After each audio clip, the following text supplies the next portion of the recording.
Political advantage. India is an untapped market. That means that the potential of building a mass market is huge compared to other countries. So to navigate the politics of the country, companies hire an as chief executive officer because he can understand and manage the politics and the politicians there, and this will help the company to expand within the emerging markets. The politicians or nationalists within the country will also have a deep respect for the company because the company represents India. It will evoke sentiments within the consumers, national sentiments. For example, Sundar Pichai is chosen by Google as Chief Executive Officer because he is an Indian and he must be very intelligent.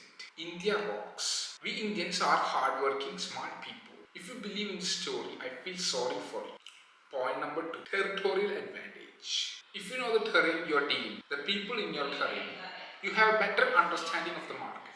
India has cultural diversity. So the chief executive officer needs to know about the terrain to understand why certain products or services will succeed in certain terrain and why it doesn't. Which means they need to have a basic idea of the various cultures. Think of it like this. America had all the power to conquer Vietnam, but they failed because they did not have an understanding of the terrain. The farmers in Vietnam knew each corner of the place and they easily won the war against the United States even with their advanced military technology, which includes bio and nuclear weapons. So what I meant is the chief executive officer needs to know how well a service or product is accepted within a particular culture. So if the chief executive officer is an Indian, he can better connect and manage the people within India compared to other ethnicities because he was born and brought up in that country. He has first-hand experience of what it is to live in India and hence better understanding of the people of various cultures. Point number 3. Office work mentality.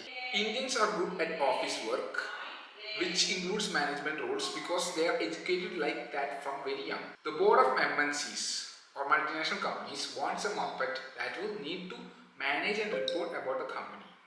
They don't need to be truly innovative because the MNCs are bureaucratic in nature because they already have an established market and product. They want a disciplined and obedient worker, not an innovative worker. Too much innovation in existing products will come with risks because we don't know whether the market will accept it. They have different wings under the parent company for that. The job of these Indian CEOs is to manage the existing companies really well, or they will buy another company that has done the dirty work and they will try to integrate that into their existing product. Look, I'm not talking about all Indians. There are exceptions, but Indians are taught at schools and college to work for a wage in companies. They are not taught to take big risks. That trend is shifting now, but most Indians even today are educated to work for a wage, looking for whether they can get a job or not. True innovation comes with risk. That's why established companies doesn't take on huge risks. They just adapt. But if entirely new innovation comes in, they can't do anything about it because they are too bureaucratic to change. That means they can get disrupted. Then you have to understand there's no such thing as smart CEO. It's just they are serving a particular objective. That's all.